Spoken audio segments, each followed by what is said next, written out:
Hi,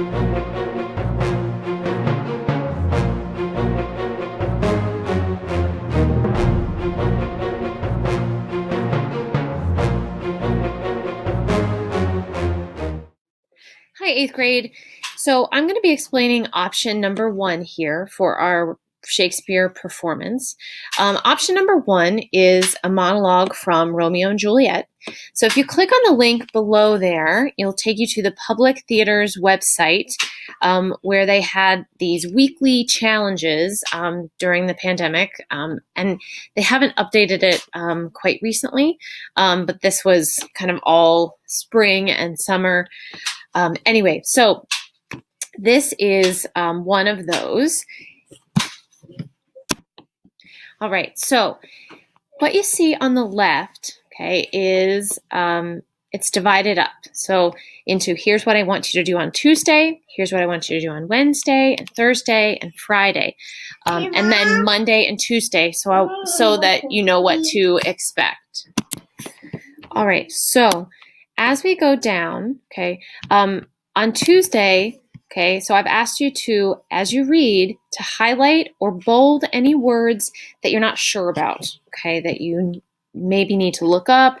You never want to say things in lines that you don't know what you're saying, okay?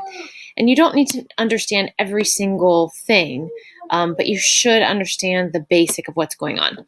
A great example is here. So if you hover over this, there's a wonderful performance from the BBC's production. I highly recommend checking this out. I mean, this guy is brilliant in his interpretation. So then on Wednesday, you're talking about, you're exploring the figurative language. So you're going to read over the monologue, okay, and kind of moving around while you speak. The standing kind of helps you with speaking loud and clear. Then you're going to list 4 examples of figurative language, so phrases or words that are used to represent an idea. Okay, so personification, allegory, metaphors, those are examples of figurative language. Okay. And then later on, you're going to talk about 2 contemporary examples of figurative language that you can contrast with Shakespeare's. Okay. Then you're going to explore the text of your monologue, okay, by taking the what it says and then translating it into a modern interpretation. Okay, and so that is for Thursday. All right. And then on Friday, we're not having a Zoom on Friday because I'm going to distribute supplies on Friday. But you're going to be writing a journal entry, okay, from the perspective of Romeo. Okay, so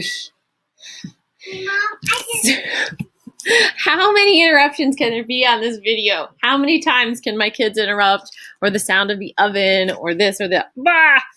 Oh, working from home is so hard. So you're going to write that journal, and then oh gosh, and then you're going to read through your monologue 2 times. Okay, so through this work, this week you will have examined that monologue, you've talked about it, you've gone over it, you've explored all these different aspects of it, and then you're going to work on the performance of that monologue. Okay, so filming that on Monday and Tuesday next week, and that will pretty much take us up to break. I have something special planned for you guys next Thursday, and then possibly something else. I'm still kind of working that out to see on Friday. So anyway, this is your last major assignment for me.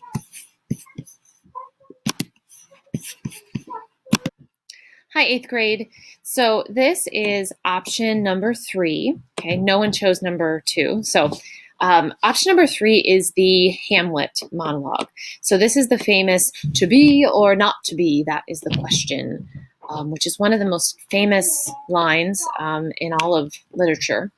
And it's famous for a reason, because it really causes the audience to really engage with what the performer is saying and what the performer is trying to explore.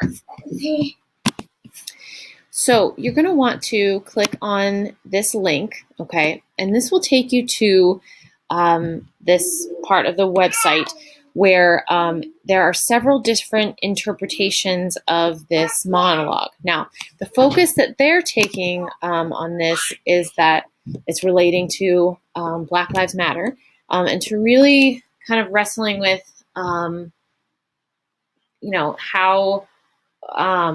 how that movement and the protests and things relate to this. And it's amazing that a text from 400 years ago can still be so relevant. So anyway, you're going to watch a couple of those videos and read through the monologue. There is another interpretation of the monologue here, which would be good to contrast with the other videos that you'll see. On Wednesday, there is one of the videos on the site that you're going to watch, and you're going to answer these series of questions, okay? Please make sure that you're writing enough, that you're defending your answer, you're writing in complete sentences, and ideally, if you can, when you type it, if you can change the text color to something else, it's just a lot easier for me to grade. So that would help me out. On Thursday, you're going to read this article, which is a reflection from a very famous Shakespearean teacher and actor. And he talks about how this relates to specifically Black men and women. And so then I invite you to reflect on that. Do you agree? Do you disagree? What point is the author trying to make? And then you're going to read through your monologue a couple of times. So on Friday, all I want you to do is to spend the day rehearsing that monologue, okay? You want to find your sense of what that monologue is about, and how you connect with those words. Do you hear my kids wrestling in the background? Working from home is really awesome. Then on Monday and Tuesday, you're going to be filming that monologue, okay? And that'll take us up to kind of Wednesday is our kind of cushion day, and then Thursday I've got a surprise for you guys. So that'll take us pretty much up to winter break, and then after winter break we'll kind of talk about some other stuff. So I can't wait to see your performances and really delve into these monologues.